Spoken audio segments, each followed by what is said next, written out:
You're now watching a clip from the Inspired by show. You can watch the full episode on our YouTube channel or listen on iTunes, Spotify, or wherever you get your podcasts. So make sure to head over there, leave us a 5-star rating if you enjoyed it, and follow the show. How's it been having business partners in such, who let's be honest, are quite well known? How has that been? It's been interesting. I guess what I would say is they were friends before business partners. Obviously, I met them through a work scenario, which I can go into or not, but it's been interesting. To say it's been smooth sailing would be inaccurate and untrue, and those are two things that I don't stand for. So it's been hard. It's been really hard, and I think if they were honest, they would say the same thing. I feel like one of the difficulties is that we all have very different schedules. So Miles is here, there and everywhere and doing whatever the fuck he wants to do. And Charlie is very regimented. So they are polar opposites. Miles is do this, that and the other 100 million things at once. And Charlie is, I will wake up at this time, I will go to the gym, I will go to work, I will come back, I will eat food, I will go to bed, and I will repeat tomorrow. So they are polar opposites, and I'm probably somewhere in the middle of them two. So maybe a bit closer to Miles. So I think the difficulty has been trying to manage different schedules, different personalities, and also coming to the bottom of what our strengths are. So I think mine was quite clear in terms of you're going to head up production and stuff like this, but with them two, it's been about, okay, like how can we really exploit what you're great at? And it's been a learning process. It's not been easy at all, as you know. But I feel like now we have kind of a good foundation to build upon. But yeah, it's been interesting. It's been fun. It's been hard. Towards the back end of last year, like just before Christmas, like a breakdown might be a bit over the top, but I was close to just being like, fuck this, to be honest with you. Like, I remember I sent a big long message to both of them, and it's quite a lot of swear words in there. I was just like, this is bullshit, to be honest with you. But yeah, it's been a journey. I've learned a lot about myself, a lot about them too. But yeah, nothing good comes out of anything easy, right? So hopefully, if we do this conversation in a year, we'll be worth millions and this, that and the other. Yeah. I always think, though, there's two different layers to this, because there's starting a business anyway, and then you've got starting a business with two other people. Yeah. There's relationships between you, because being friendship is different to business partnership, right? Yeah. I'm similar. I've got some fantastic friends who we've been in business together for 3 years, and it's been a different dynamic, same reasons. We've all got different businesses as well. We've all got different personalities, but also you don't want to mess up the friendship. So there's lots of different layers. I remember speaking to you in December, and I could just get the energy from 3 of you, and I was like, I wonder if everything's all right. But only because I've been there, and people say to me, what's the best way to learn about yourself? Start a business. Yeah. You think you need to invest in a business mentor. Trust me, you're going to learn so much about yourself. Business development is self-development at the end of the day. 100%. And that's when you find out, am I really into this? And I'm not saying am I good enough, none of that shit. Everybody is strong enough and good enough to run a business if they want to. That's it. If they're committed, if they're obsessed. And, it's easier when you're obsessed about something to continue doing it. Yeah. But like you said, if you're behind the camera and it's not your favorite thing to do, there's obviously that push and pull.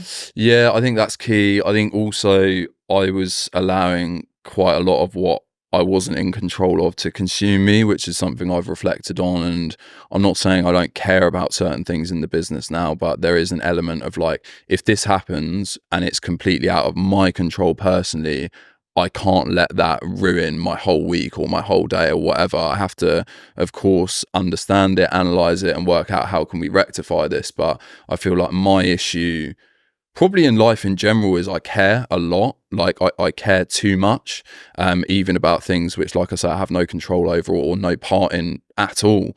And I feel like last year things were happening and I was just letting it get on top of me, when in actuality, although it's my business, me personally, it had nothing to do with me. And that was really tough because, like I said, I do care a lot about people, about our business, about our friendship. So yeah, but again, going back to the point of like learning about yourself, that's something that I've reflected on. And it turns out that if that shows up in the business, the likelihood is that shows up throughout my life in general. And I think that's something that I've kind of changed this year, is of course I still care about people and I love people and I'll do what I can, but I'm not going to go above and beyond if it means it's going to have a negative effect on my life and my health, to be honest with you, towards the back end of last year. Yeah, exactly. And unfortunately, a lot of people wait until it gets to that point where it's too late because your health takes over for whatever reason. Now, I want to talk about, obviously, the people you're in partnership as well with, because Miles and Charlie came on the show not that long ago. Yeah. Miles was very honest, wants to be the face, loves being the brand in his own right, in his own way, Dancing on Ice, Made in Chelsea, however many other reality TV shows he's done. The Courtship. Yeah, exactly. He's going to kill you for mentioning that. Charlie was the opposite and said he did Love Island, he's done Made in Chelsea, and actually doesn't want to be involved in reality TV anymore. How has it been for you as the friend and also the business partner with people who are quite public facing?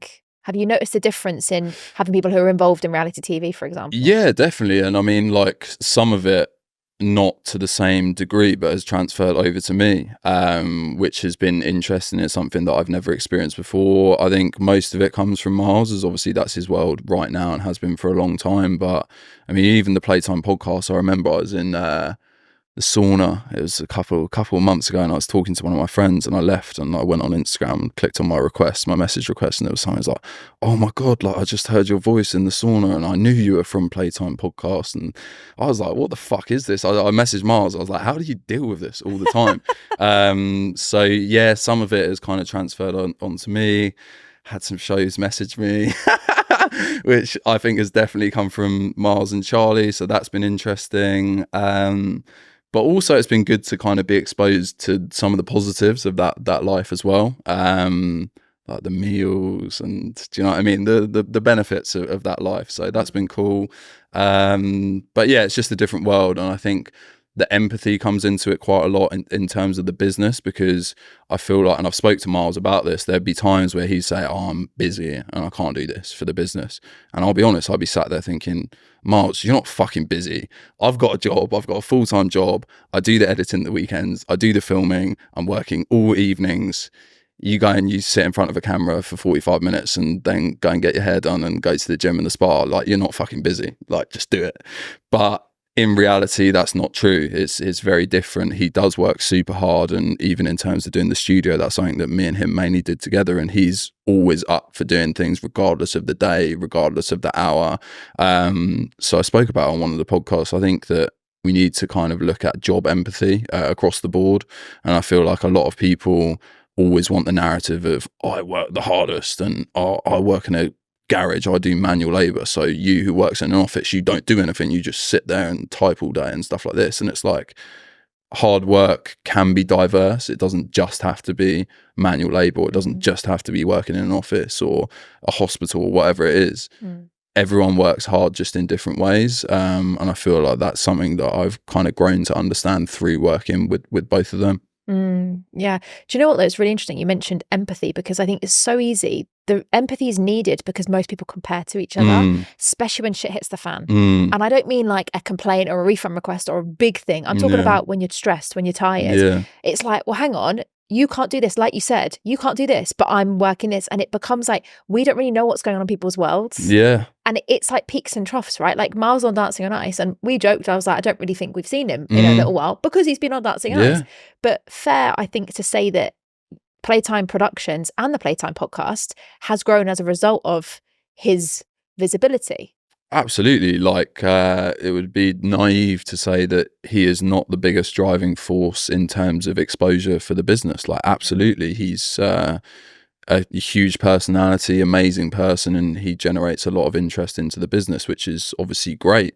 So if he can kind of focus on that area and we focus on others, I think we're going to have a successful business. But I think it is also tough, though, because there's a fine line between, I love Miles, he's like one of my best friends. So when his role is to generate interest and eyes, you don't want him to feel like he's being exploited.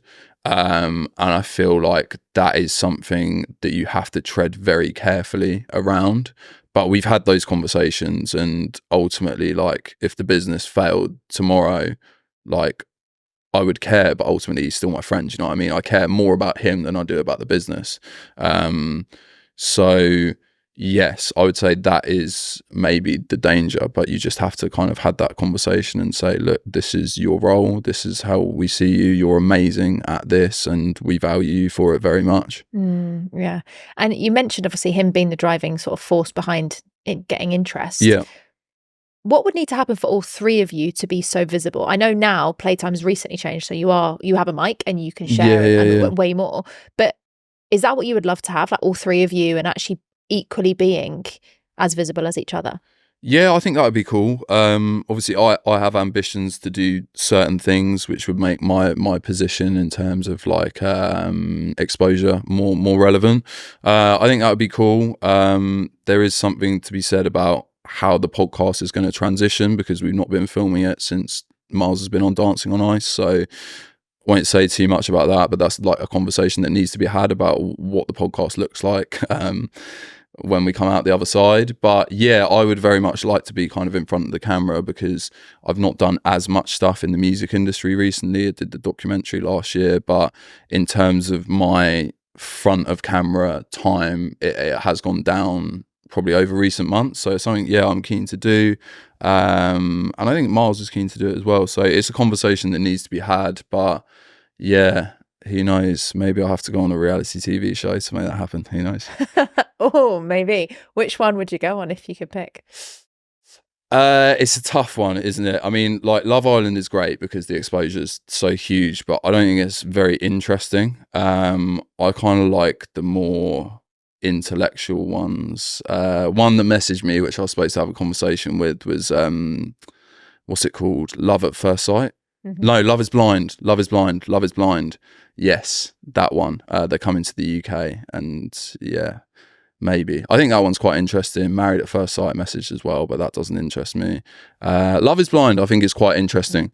The whole concept of getting to know someone before you see them, and I'll be honest, if I ever did go on that, I would be very skeptical about it. So just to kind of see if there is anything in that, I think that would be interesting. But yeah, I think it'd be a combination of the exposure and the reward for going on. It would have to be right, but also it'd have to be something quite interesting. I think Love Island is a bit too mainstream and boring and basic for me. Yeah. I literally had this conversation with my friend not that long ago.